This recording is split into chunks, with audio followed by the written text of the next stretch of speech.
We're good? Okay. Yeah, you're good to go. You're welcome. Yep. Let's do it. Yep.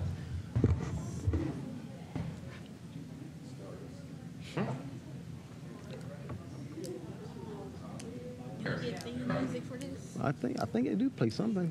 They do the YouTube streaming. I can't change it until Peter found out that he started the live stream. Okay.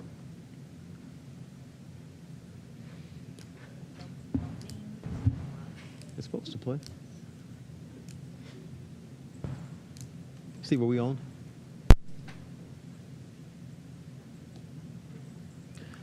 Okay, welcome everybody to this June 17th meeting of the Finance and Capital Management Committee. It is 4:32. We're going to get started with our meeting this afternoon. The first thing on our agenda is the previous meeting summary, the notes, and summary from that meeting. Has everyone had a chance to look at that? Any questions or additions, corrections to make? If none, move to the second thing on our agenda, which is request for proposal van services. Ms. Folk will be leading this part, I believe. Right, correct. So just so if you're not familiar, Jim and Justin will make this presentation, and I believe they have a handout for you. Thank you. Thank you.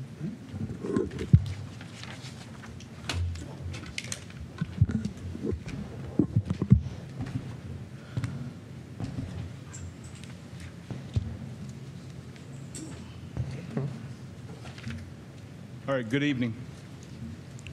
This presentation will cover the request for proposals for student van transportation that we released in May.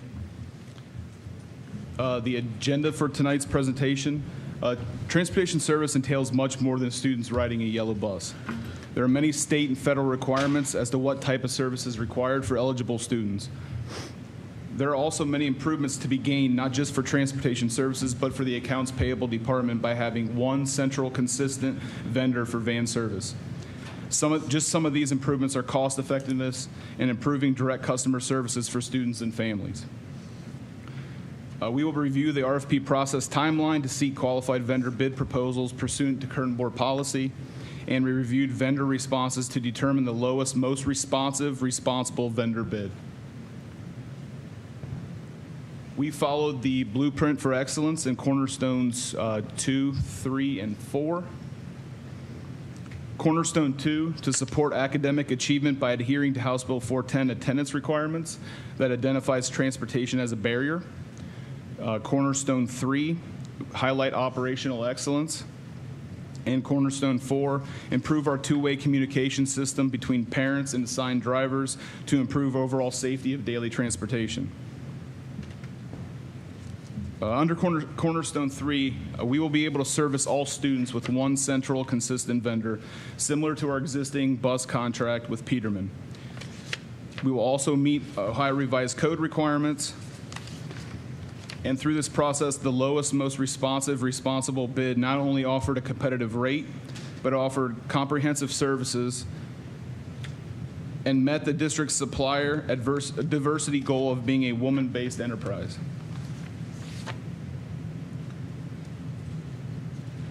The state transportation requirements fall under Ohio Revised Code 3327.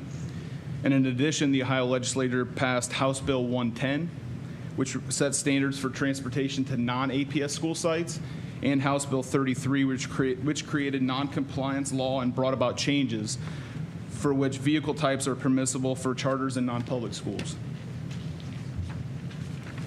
Effective October 3rd of 2023, House Bill 33 created new compliance requirements for pupil transportation. The Ohio Department of Education investigates reports of public school noncompliance in regards to transportation, and if a public school system is found to be noncompliant, then public funding is withheld. We also have federal mandates that we have to apply by, which we are required to fulfill pursuant to each student's their IEPs, and the McKinney-Vento Act, which provides services for homeless students within our district. This also includes charter and non-public schools. Just for a reference, in 2014, APS had 500 special ed and McKinney-Vento students, and this past school year, we had 1,200.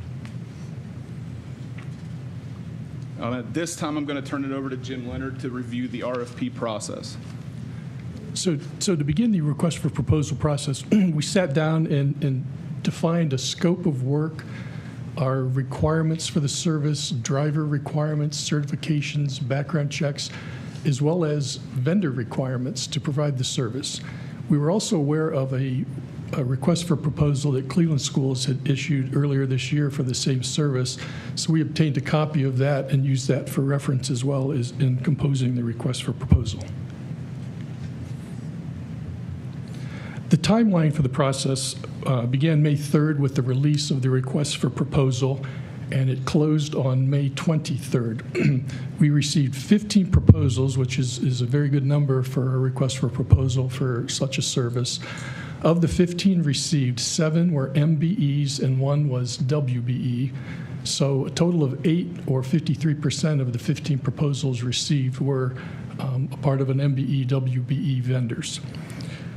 We began vetting the proposals. We had discussions. We contacted vendors for clarifications, additional information, held interviews as necessary to reach our goal, which is to identify the lowest, most responsive, responsible proposal as identified in the Ohio Revised Code.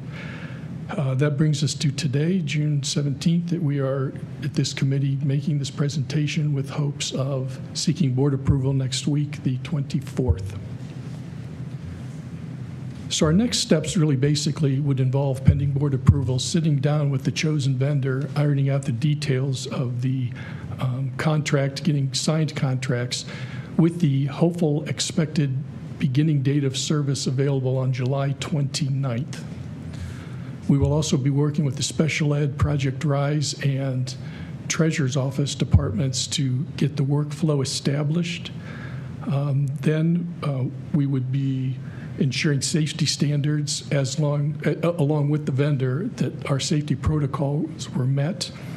And lastly, we would continue to monitor the Ohio Department of Education and Workforce's communications, publications, where they modify, recommend, or change suggestions for student transportation, and that would be a shared responsibility with the vendor, and that would be ongoing.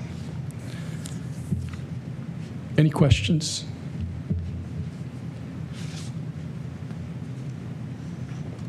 I do have one. So you said there were 15 vendors originally that applied, Yes, sir. 7 MBE and 1 WBE. Yes, sir. Is the one that we have chosen, there's one that's been chosen now, right? We have a recommendation. Is that one MBE or WBE? It's the WBE. Okay.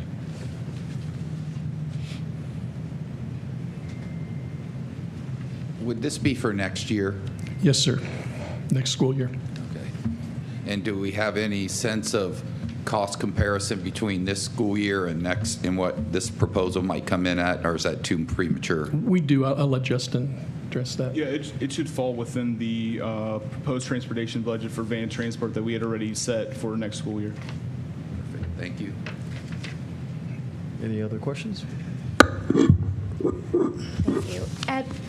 I believe it was our last finance committee meeting, we had a series of people come in and talk about a bunch of savings that they thought that they could offer us in the proposed costs. If it's comparable to last year, I think they said that they might be able to save us $1 million, but that was what they thought. They don't have all of our numbers. Is there something that as a board we could receive so we can see, and then also tell our community at this time that we are saving every penny that we could save, and we're handling this responsibly? Yeah, like I guess what would you like to see? Like a cost analysis breakdown for what the new vendor is, or what we're at currently compared to what it will be? Yes, so they had a folder that they passed out to us, and I don't know where they got their information. I only know what the information that I can receive here at the table, but I can give you that folder, and then if you could explain to me how we are saving, more money than that I would really appreciate that. Sure, I would take a look at that for sure. Thanks. Thank you, Mr. Chair. Mr. Chair, member of the committees. First of all, I don't know your name since you didn't introduce yourself. Sorry, Justin Miller. I'm transportation coordinator. Okay. I'm Jim Leonard, purchasing agent. Thank you. So my first question deals with, I guess, a follow-up with the Dr. Molinar question. So we've had a number of people to come before the committee. Could you cut that off, sir? Yeah, to come before the board a number of weeks to talk about van services. And I know some board members did meet with them. So are they a part of this group? I'm not even sure about their names. The group, the people that's been here talking about van services and carrying our students that have special needs. Anybody can answer, please. Yeah, none of the current independent contractor operators that currently work for us, none of them submitted a bid in the RFP process.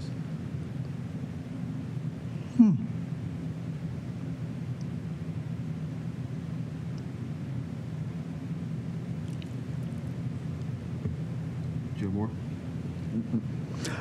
No matter, Mr. Chair, I'm thinking about this. Okay. Any other questions while she thinks then? Would they not likely, many of the IOCs, be retained by any number of vendors? Yeah, one of the vendors that we did talk to said they are completely open to hiring in the current ICOs to fill their staff to operate for Akron Public Schools.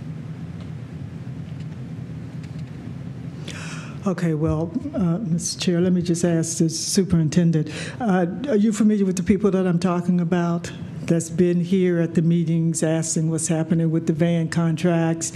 The individuals that I indicated that I would not meet with them, but the administration would, because that is your role. Are they a part of this? Did they submit anything to your office indicating their interest, since they've been indicating their interest to us for quite a while in participating in this process? No. Or are you saying that they are eliminated from this process? No, they're not eliminated from the process. If they wanted to apply, they could have. They did not apply, and no one has sent anything to me. So. Thank you, Mr. Superintendent. That's all I need to know. Thank you. Okay. Any other questions? Yep. Thank you, Mr. Chair. This is actually more for educational purposes for those listening, and also just a reminder for myself when we talk about that we provide transportation for non-APS schools. Can you just kind of explain that concisely for those listening so we have a better understanding? Because a lot of people don't know that this district is required to do that by law, correct? Yes. Ohio Revised Code requires the public school district that the student resides in to transport them to their charter or non-public school if it's within a 30-minute travel time from their school of assignment, what it should be at the public school system. And is that at our cost? That is at our cost. And since it's state mandated, we can't, it's not optional for us, right? Correct. Yep. Anything else on this issue? Okay. Thank you, gentlemen. Thank you. Moving on, the next thing on our agenda is the Kent Athletic Complex option. Dr. Thompson?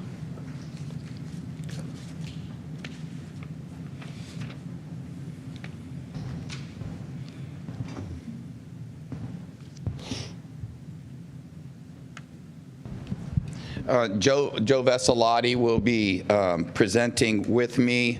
This is the idea or concept that we applied for a grant. My understanding is we did not receive that funding, but we've had a lot of conversations about athletic complexes and equity, and trying to achieve that, of course, on the heels of $24 million in reductions that include a significant portion of staff. So it becomes a very complex question, further complicated by the fact that some of our high schools actually have no property, even if we had the money of which to build an athletic complex. So we have disparity across the district in terms of one school has a certain number of things and another school doesn't. And it complicates the athletic department, I think that's fair to say, in terms of scheduling and some of those things. So we put this proposal together, and we thought we would bring it to the Finance Committee regardless of where the funding might come or where it might come in the future, to at least take a look at what might be a plausible, equitable, to the extent that we can make it that way, plan moving forward, instead of just cherry picking certain projects to do that might not really benefit us in the long run. So that's the idea and why we're just going to bring this information to you. So, you know, we have a lot of students across all ages, all demographics. We have so many sports that we offer here in our school, and I know you're very familiar with a lot of them. And so, you know, track, for example, we have one track, Mr. Veselotti, is that correct? At Ella, yeah. We now have a synthetic surface in our schools. Okay. Is that competition? As of last week. Is that competition? It is. Okay, so we got 2 competition tracks. But again, you know, softball's all of these, you know, fields are at a premium. So we'll just do it. We'll go over the project, what it costs. There's an economic impact that's positive for the community. We believe the city of Akron certainly benefits our students. We think it's sustainable, and then we can address any of your questions. So what we proposed originally was to break this down into 3 phases. This is very subject to change, obviously, but the idea of breaking it into phases was to minimize the financial impact on the front end. So each phase would take approximately 1 year to complete, and then phase 1 would be this is, by the way, this proposal's at the Kent, what's the other name? Roswell Kent, thank you. Roswell Kent Complex, which is, if you're not familiar, it is right off the freeway. It's centrally located, and we're proposing that this be a district/city complex. Not specific to any school. Every school would have their banner flying there, for example, so that it becomes a sense of it's everyone's field. A lot of larger cities do that. They'll build 2 fabulous stadiums, for example, or complexes, and not try to build one at every single one of their high schools because of costs. So phase 1 would include a football/soccer stadium that would be artificially turfed, a synthetic all-weather track, and a press box, concession stands, entrance plaza. The parking lot, fortunately, is already there. It probably needs some expansion, but it's there. The ground is already graded. It's pretty level. So we would have minimal cost involved in terms of excavation to prepare for construction, and all 3 phases combined is approximately $20 million. So I'll let Mr. Veselotti kind of explain the complex.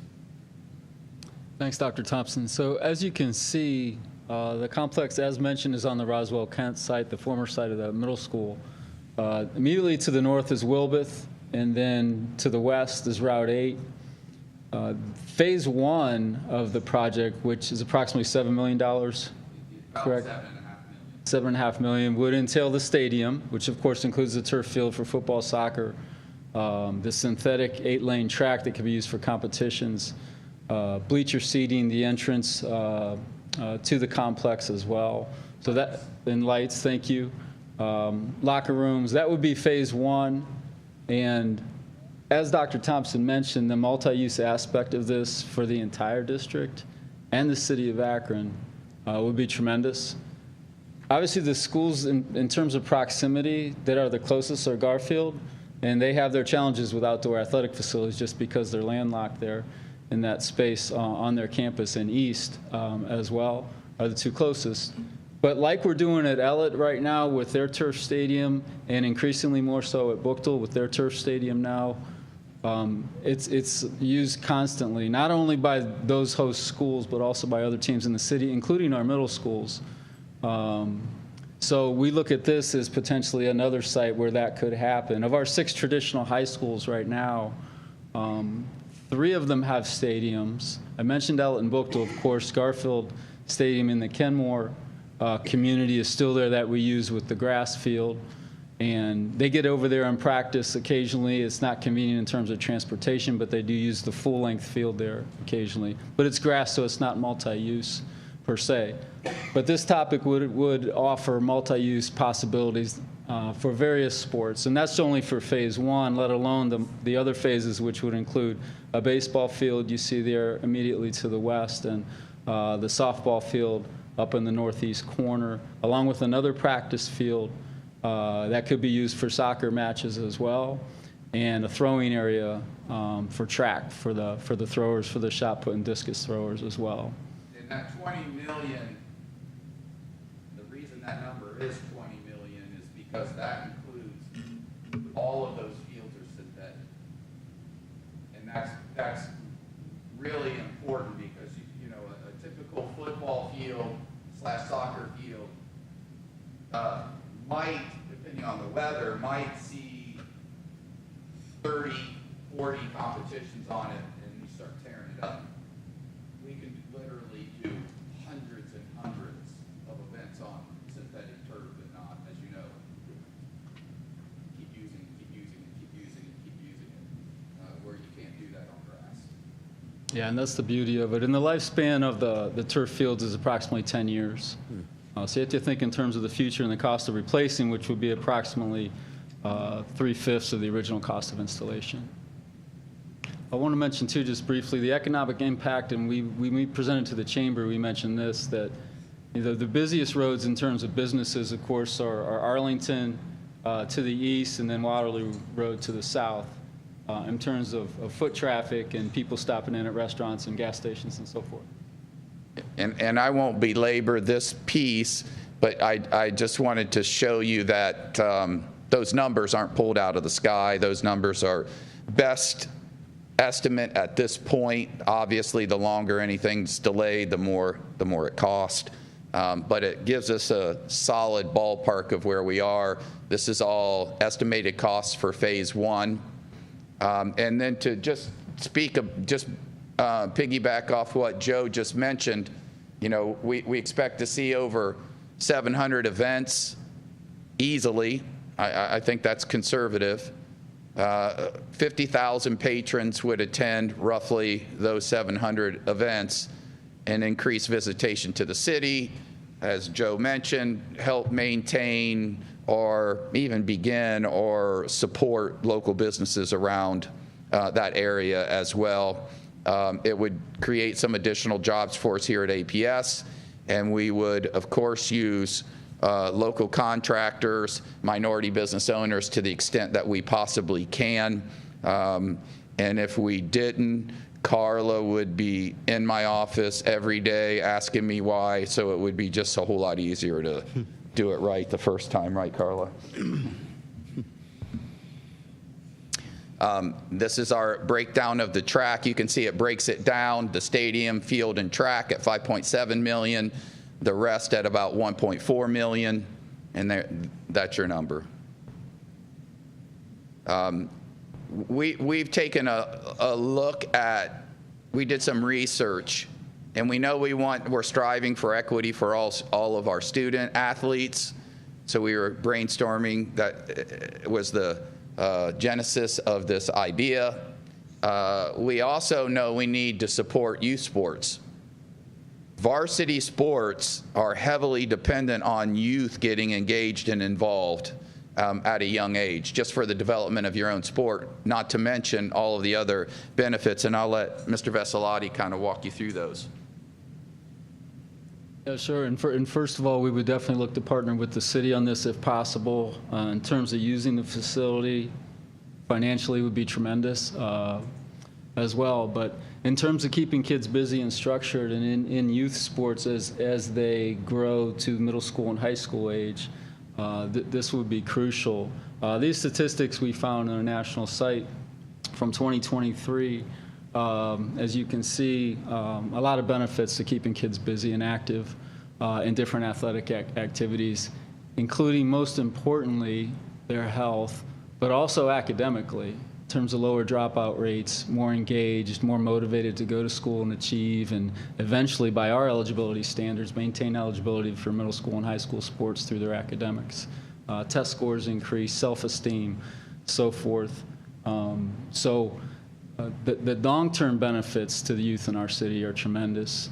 In an era where I work with Danico Buckley and I a lot in the city on youth engagement, such as our city parade coming up Labor Day weekend.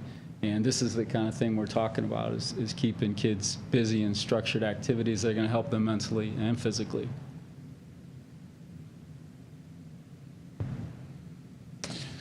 Are there any questions for Mr. Vesalati? He's the obviously far more knowledgeable about this topic than I. I have one. As a practical matter, how do we deal with either more than one school or whoever needs the facility at the same time?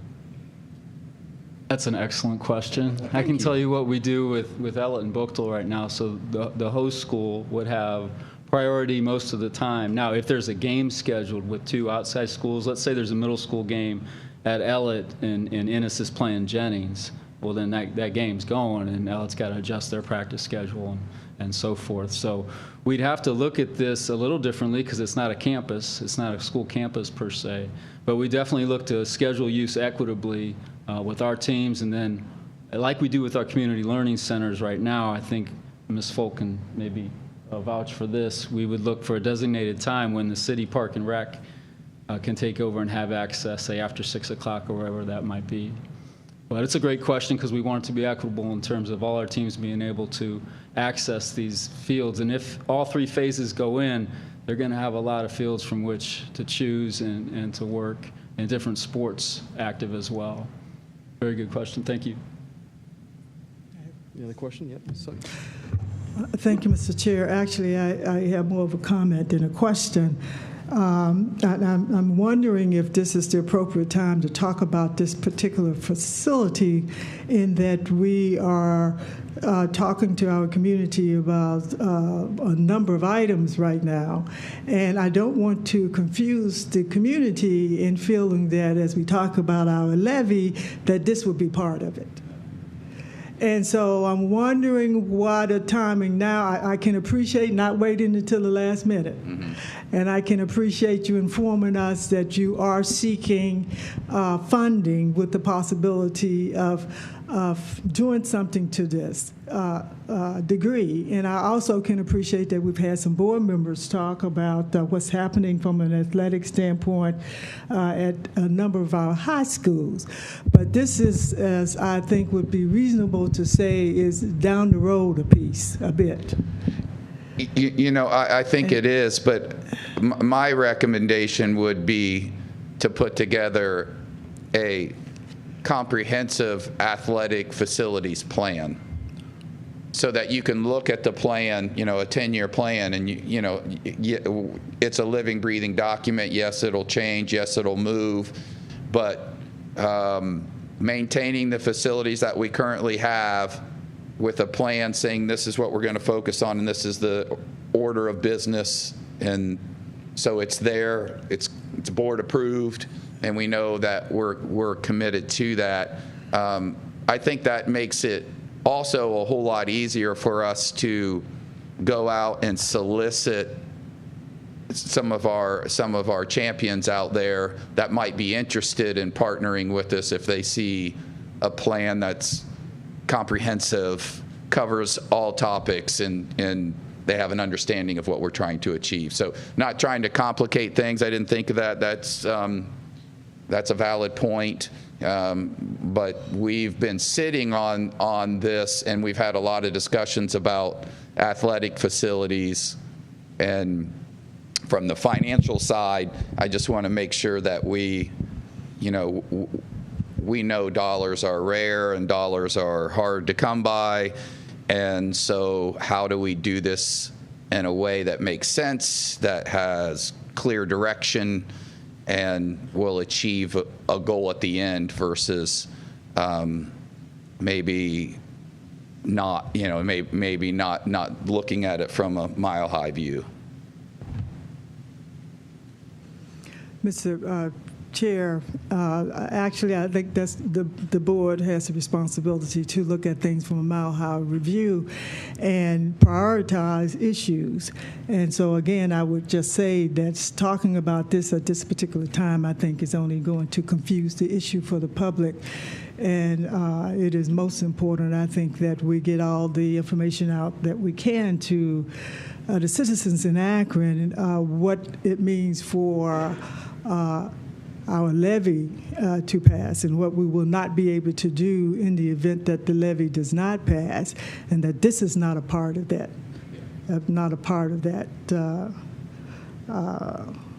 priority that we have right now. So I just really do not think this is the time to bring this particular item before the board. The document, and I believe Dr. Robinson's moving that document forward. I know they solicited a lot of information from my department to do exactly what you're talking about, to be very clear what are the consequences of a failed levy, what are the benefits of a passed levy, what does it cost, et cetera, et cetera. We just did a little math. It's $19 a month per $100,000 to pass this levy. So when you put it in that context, that's a little more palatable, a little more digestible versus looking at it, over a course of a year or 5 years or any additional amount of time. Thank you, Member Sykes, for your comments regarding the timing of all of this, because I was not aware that this presentation was being done today. So I would certainly agree that right now isn't the time for us to be talking about trying to create, although we need it, and I am in full support, but right now is not the time when we're talking about our levy. And I wish that the presentation had been given to me so that I could have looked at it before it came to the meeting today. But moving forward, we will not be bringing items to you that right now it would not be prioritized by the board and in time for our levy. Yeah, I don't think that our intent was to say, let's move forward with this, but rather our intent was to say we need a comprehensive plan as we're having discussions about lights here or press boxes there or repairing lights at Elliott or all of those things. That's really the intent of just bringing it to your attention. As I talked to the board about at the last meeting about the facilities master use plan, these would be things that would be included in that master use plan. If it's a complex, that would be included in that plan, but that's what Mr. Stephen Keenan is working on. Okay. And it's going to take us some time to get that plan done in a way that we can use it. The board would understand the components of it, looking at the incremental years, because we'll do it over 5, 10, 15, 20-year period. But that's going to take some time to do that, as I said at the last meeting, to do it. But those types of things would be included in the plan. And then the board can then determine, do we want to do things at individual schools, and or do we want to go in the direction of a sports complex? But it would be in the plan, and then we can then decide, the board can decide what they want to do fiscally and what we can do. You had a question, Ms. Autry? Yes, thank you. So I didn't know Firestone's track was competition. Did we have meets over there this season? No. The synthetic surface was they've had asphalt before, which you can't do track spikes and competition on asphalt. The synthetic surface was just put on. As of last week, it was finished. So given the infrastructure of Firestone, you couldn't have big meets there right now. I would envision next spring dual meets only, which will help alleviate the use of that one. So the wear and tear on that track isn't quite as significant. Thank you. And just, I wanted to comment as well, in terms of the timing, you're absolutely correct, although I feel like certain communities have been waiting forever. And so a lot of this I've been hearing forever. I just want to make sure when that time does come back around, that we are considering doing things in tandem. And so we're talking about lights and concession stands. I mean, does there exist such a thing as a bulk discount? Seriously. Probably. When it comes to lights and these different things that we need. Because we still have a school, although it might not be timely, that has a condemned concession stand. Sure. So they won't be able to make any money this season. So hopefully that's not something that has to wait, but I want us to be able to do more than one thing at once. Sure. Madam President, I'm sorry. Ms. Deborah Folk has been given the directive, so I think that someone is going to be going out to Buchtel, is it Buchtel and Kenmore to look at those, and so I'll let her give more details, but they're going to be looking at doing a survey of the property, what is needed, what's going to be the cost, so that we can get an estimate. And I'll let her share that. Good evening, Madam President and members of the board. Actually, Mr. Keenan has already met with the vendor that could go out and look at both the lighting at Buchtel and at the Kenmore Stadium. We were also looking at, actually, we realized that we didn't need a sound system at Buchtel because it's already included in the actual scoreboard, but we would need one at Kenmore, so that process is going forward, and we're hoping we would have that information on a proposed cost for lighting at both of those locations in the next couple of weeks. So we are actively looking at those items with the appropriate people at this time. Thank you. Thank you. Thank you. Dr. Moeller? Thank you, Mr. Chair. And thank you for this presentation. I know the timing of it is, well, the timing of nothing seems to be about right. We're always doing so many things at once, and I know that in some of our other committee meetings, we were talking about sports and athletics, and then we had our transition report, and then transition report talked about the athletics. As we're doing things piece by piece, I know, for one, I would really appreciate the perspective of how this fits into a long-term goal. As Member Sykes said, that 360 view. We don't want to confuse the community, but I think by having a long-term goal, it would reduce some of the confusion. However, with that being said, of now is not the time, do we have an idea of when would be the time? So that way when people do ask us questions, we can say something like, we're not going to confuse us, the levy's in November, we will pick up this conversation at such and such of season even?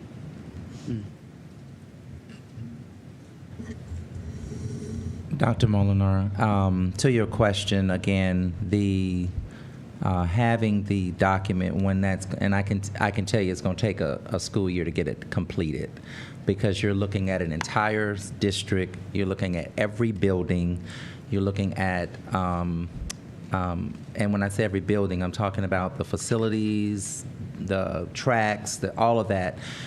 So it's going to be very comprehensive, but it's going to take some time for us to really put that together. But he, meaning Mr. Keenan, is working on that. And that, again, will allow for us to know what is priority and then how we need to budget for those things. And in what year can we do that? Will this be done within this first 5 years? Would it be done in 10 years? Would some of those things come back and to that particular school, given the focus on what it is that is needed, whether it's a roof or whether it's lighting or whatever? So These plans are very comprehensive, but they do help us in planning and in budgeting. So we will know, you would know in 10 years from now that a certain school is going to receive lighting or whatever it might be in 10 years because that's where it's slated. It isn't a, I'm not, when I say it is not a priority, I'm not talking about what we're talking about now. I'm using it as an example that whatever that might be may not be a priority this year or within these first 5 years, but within the first 10 years it would be, because at that school we might have been doing something else to support the structure or whatever it might be within that particular building. Because our oldest CLC, if I'm correct, is Resnick. I think it was the first of the CLCs to be built. So there are some things that we're going to have to now definitely prioritize because the building is starting to age, and we want to make sure that we don't let things fall. But again, with me just getting here, we've had bits and pieces of different reports, but now we're trying to put it together in one comprehensive report, and it's going to take about a year. This time next year, we should have it, maybe even sooner, but I know it's going to take some time. And do we have a limit or a goal or an idea of what we're going to repair or invest in over the next year until we have that plan? Well, there are some projects that were started or at least put on the table.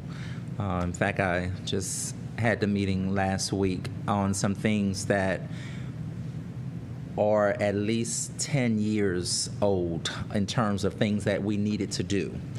And so that, and all of them are right now kind of priorities. And so it is going to cause us to have to really sit down and rethink some things because I wasn't aware of all of these projects, but now that I am, so now we're going to have to figure out, are these things that we must do right now?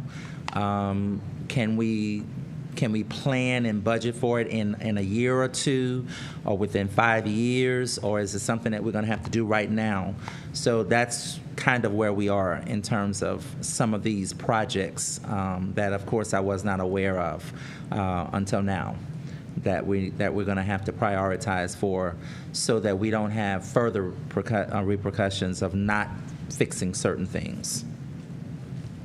Sorry, one last question. And so of these projects, of the must-dos, when we do identify them, will these come to the board? Will we be able to receive these all at once, or are they going to come separately? Well, what we have knowledge of, I mean, we can bring it. We're going to have to sit down with Dr. Thompson's office because we're going to have to do a proposed budget. And that's what you do when you do the facilities master plan. But we're going to have to look at the proposed budget in terms of what can we do now? What can we do in a year from now? Can we wait a year from now on certain things? Can we do it? Can we plan for it in 3 years or 5 years? But when we would bring that information, which is just those projects, like I said, that I just found out about all of them last week. So some of the things I was aware of, a couple of the projects I was aware of, but didn't really have all the details for. But now that I do, that's something we have to sit down and look at, and we will bring those and share with the board in terms of what they are. And now we have to figure out how we're going to get those things addressed fiscally. Okay. Any other questions? Thank you, gentlemen. Thanks. So just wanted to briefly talk about some of the, we are watching our money ever so closely, as you all are aware. And so just wanted to bring some points for us to be cognizant of as we move forward that impact the 5-year forecast. Obviously, we know that there are some positions that still need to be created. Everyone understands that and knows that they are necessary. So we have to monitor that, obviously. Next year, we have contract negotiations. You believe that? We're back at the table next year. Just seems like we just ended. And here we go. We're back at that. So we have a placeholder in the 5-year forecast for those pay increases. We know what the step increases are, but we don't know. It's always so difficult to put a placeholder in because, what number do you put in there? What percentage do you put in there?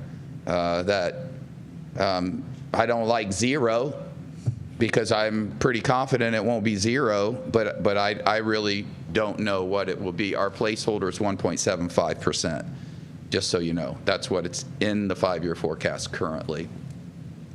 And then there's unforeseen expenditures, and it's kind of piggybacking off that previous conversation. We can put together a very comprehensive facilities repair, facilities maintenance plan, which I'm sure that Mr. Keenan will, but I assure you there'll be things that come up that we never could foretell until they hit us right in the face. The air handlers and air conditioning in this building is a great example. That was not something that was really on our radar screen until it just stopped working. So that's a $1.7 million project. Budgeted for. It's budgeted for. And then, of course, we have the looming North High School. Are we going to put a roof on that or not? Well, that's levy dependent. So that's $5 million. That's a pretty big swing. And those are all things that is it budgeted for? Yes, it's budgeted for. But if we don't have to do it, that's a positive impact on the 5-year forecast.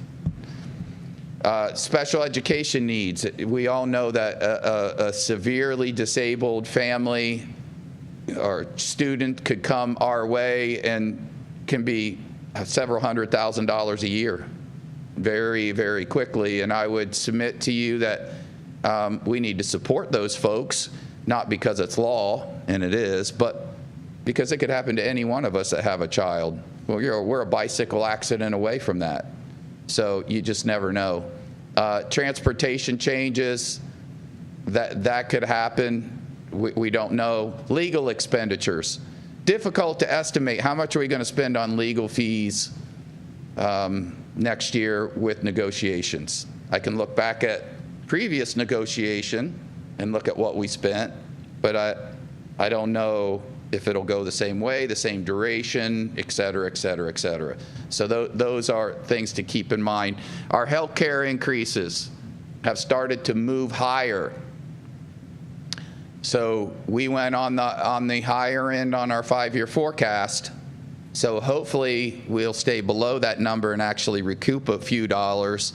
But I've seen healthcare increases go from 0 to as high as 32% in 1 year. So that's not typical, but those are reality. And then who knows, inflation. Ms. Autry and I were just having a conversation just a minute ago about $19 and you'd spend that much at McDonald's, and she snickered and said she'd spent more.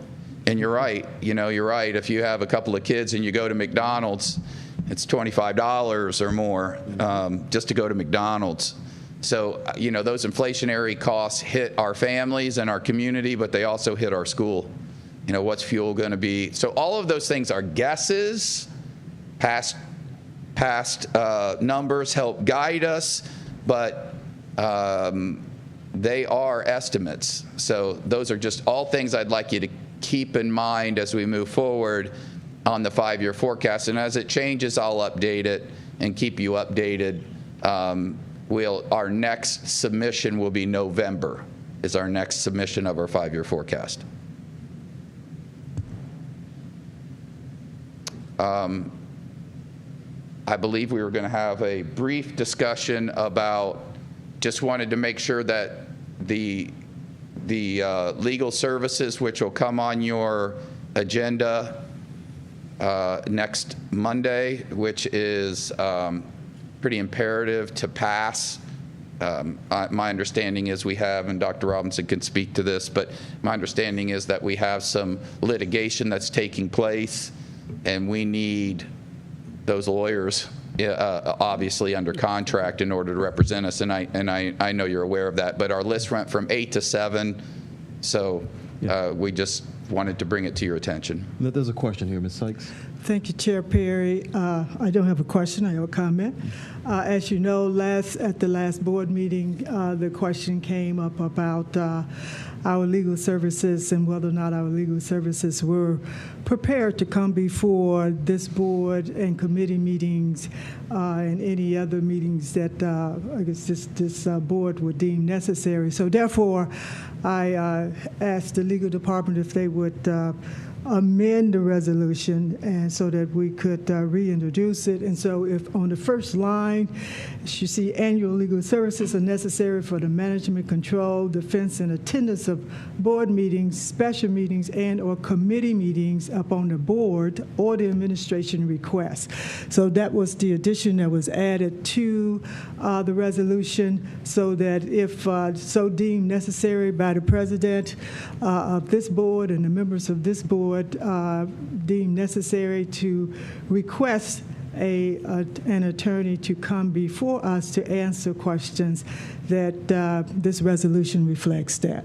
And that's what it does. And that would still be on the decision of the president.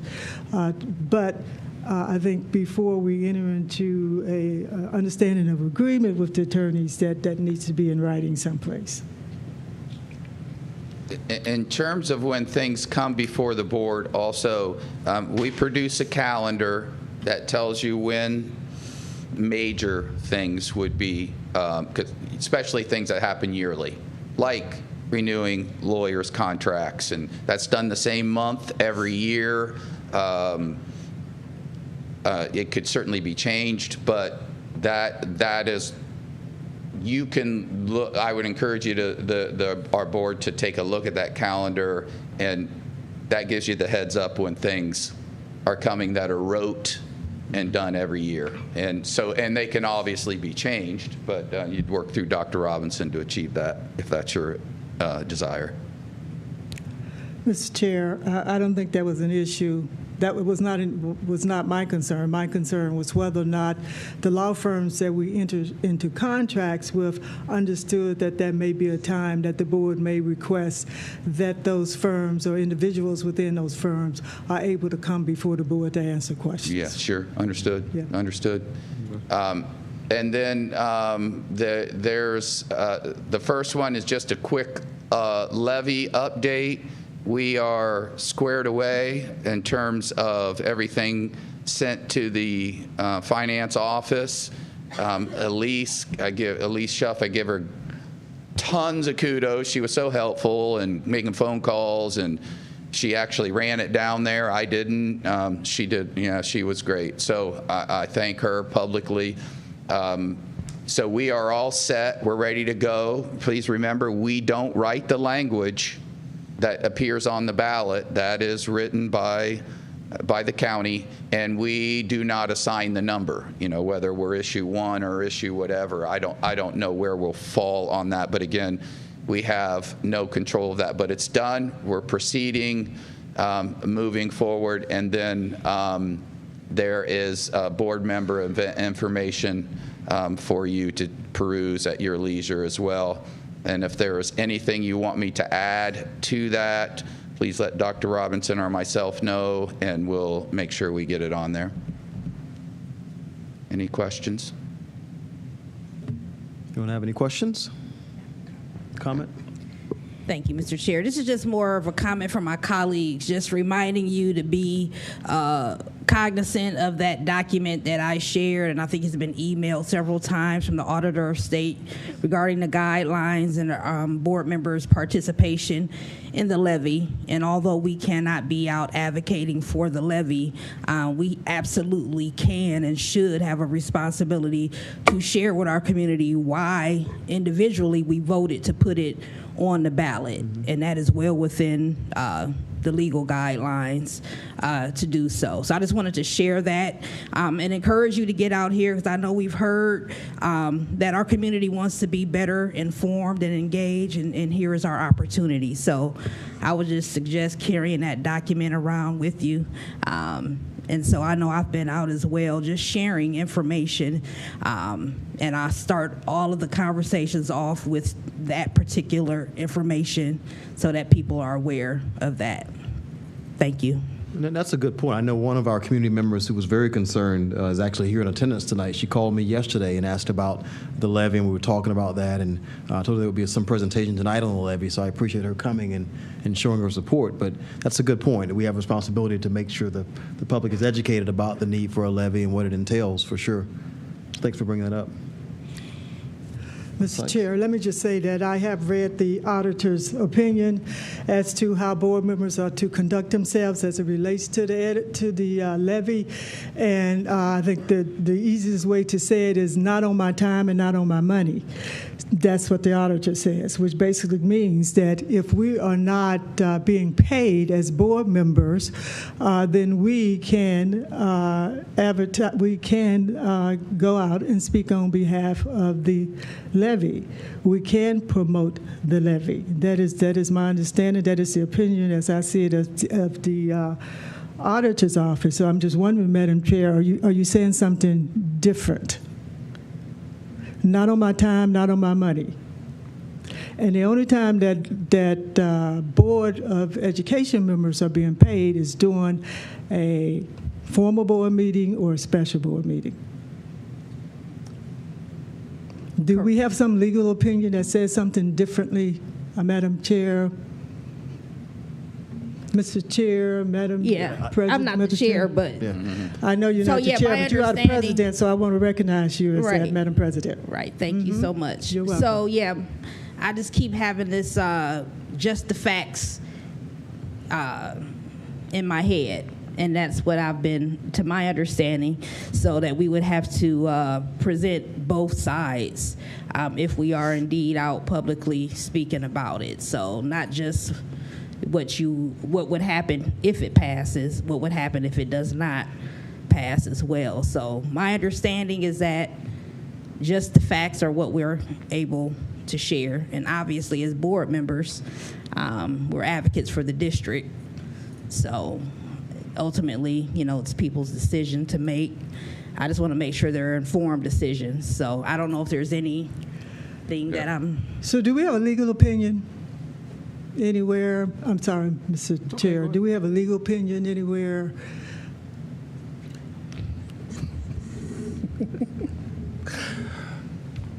So, I'm not an attorney. State auditor. Other than that, of the state auditor, and his line is not on my money and not on my time.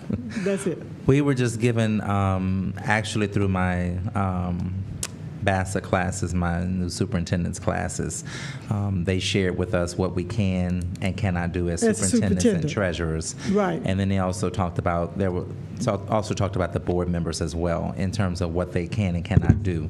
So all we have, and I will say that it is a little bit confusing, and so in asking attorneys kind of what can we do or not do. So we will have someone to come and share with the board again just around the do's and don'ts, just so that you're comfortable and you could ask questions, I guess, at that time. But I just want to make sure that we are on point so that, but what we were told that it's very limited in terms of what myself and Dr. Thompson can do, which is almost basically nothing. But board members do have a little bit more leverage, but more to, you can only talk about just the facts. And so Dr. Chapman... I wouldn't want to lie about anything. Just well, Dr. Chapman is the internal, over the internal committee, which she was over that years ago when we had the levy. And so she's also working with those that are going to be external. in terms of the committee. And so, but we will have someone come and share with you again, just the do's and don'ts, but just the facts is what we were told they did that you could share. Oh, I'm sorry. They did produce a document, they being the state auditor. That's the document that she's talking Yeah, about. right. And I would echo what Dr. Robinson said. It's not straightforward per se, but for example, it says that administratively there's a lot more restrictions on administration than there is board members, but there's still restrictions on board members as well. But what it says is that we can present facts. I can present facts about the levy. It produces the X amount of dollars. This is what would be lost if we cut. But then, if it fails, and this would be the cut. The gray area, though, is the language says that we cannot try to persuade or influence the outcome of the levy. So that becomes very gray. When I say these are the cuts if the levy fails, is that persuading? Is that influencing? I don't know. And it seems to me, no offense to any attorneys in this room, but there's several of you in here. Geez, you get one. Even the attorneys, I don't think, can 100% answer definitively all of our questions. But we know the big ones. You can't do it at work. You can't use district funds. You can't use district computers, et cetera, et cetera, et cetera. And then it becomes great for like Dr. Robinson, really the superintendent, maybe even more than the treasurer, but the treasurer too, because you could say, well, he was out in the community at 7 o'clock at night and he's promoting the levy. It's not on his time, and he's not using district funds. But the auditor originally came back and answered that by saying, if Dr. Robinson's at a basketball game at 7 o'clock on Friday night, is he not there as the superintendent? Yes. So therefore, they were making the argument that Dr. Robinson's on the clock 24/7. Mr. Chair, I'm talking about the board members. It's understood that Dr. Robinson and you could be on school board time 24/7. I'm making reference to the board members. Yeah, and I think the board has a lot more flexibility. The board does have quite a bit of flexibility. It's all my point. And I think if you're going to bring someone back in, I would appreciate it if they would be very familiar with the language and be prepared to discuss it fully, because I really would not want any board members to feel uncomfortable out there, but I'm saying that I also don't want board members to be restricted in what they can do, because at this point now, it is our responsibility to go out and to do everything.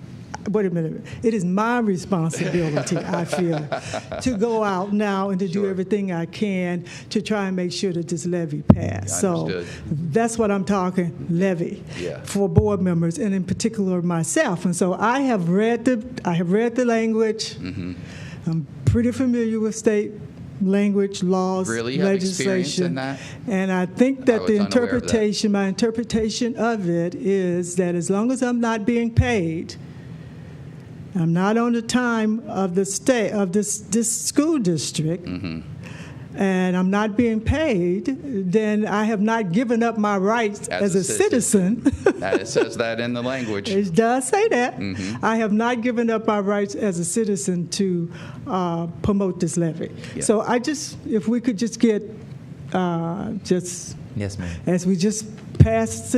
As we just talked about the resolution for legal advice, if we could have that to come in. Okay. And I think we will all feel more comfortable with that. Absolutely. Great discussion. I want to be respectful for our next committee meeting coming up. It's 5:35. Dr. Mono, do you have a quick question, though? I do. Thank you. And thank you for bringing this up as it relates to the legal and our upcoming legal committee meeting. When we went to Levy University, there was a lot of policies and things for us to review, specifically in our district when it comes to gray area things. And we started to bring it up in our legal committee meeting, but it's on pause, and I think it would be great when we continue this conversation where we can fill in the gray area of what to do about CLC usage.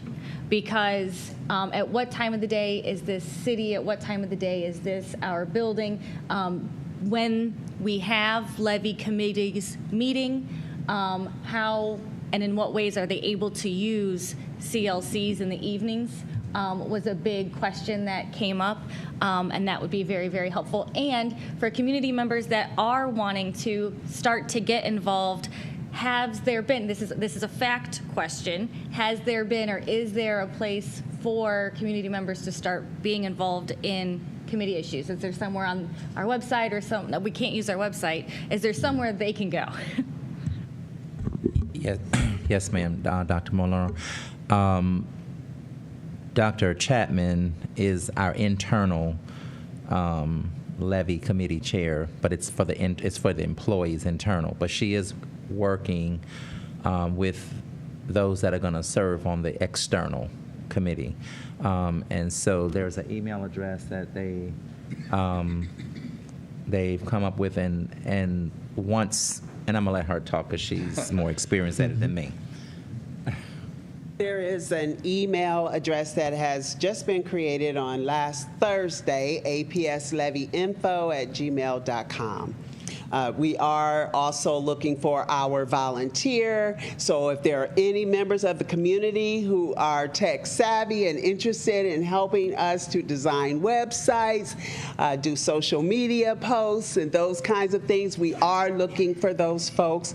We are gathering our boots on the ground, outreach, community, and internal staff group of people / committee, quasi-committee, because they are not the steering committee. They are the boots on the ground folks who are going to help us reach people in our community through ward meetings, neighborhood gatherings, community events. We are also in the process of establishing a calendar, and we have done that already. I need to meet with the person that's doing that for us, where we can share events with board members so that we can ask for your assistance in sharing information, promoting the why we need the levy, the impact of passing it or not. And so we're pulling those things together as we speak. And that's apslevyinfo@gmail.com. Yes. And people can email that with questions and send you their ability to be volunteers, everything. Absolutely. Okay, awesome. apslevyinfo@gmail.com. Anything else before the committee? With that, we'll be in adjournment. Thank you. Next meeting is August 19th at 4:30.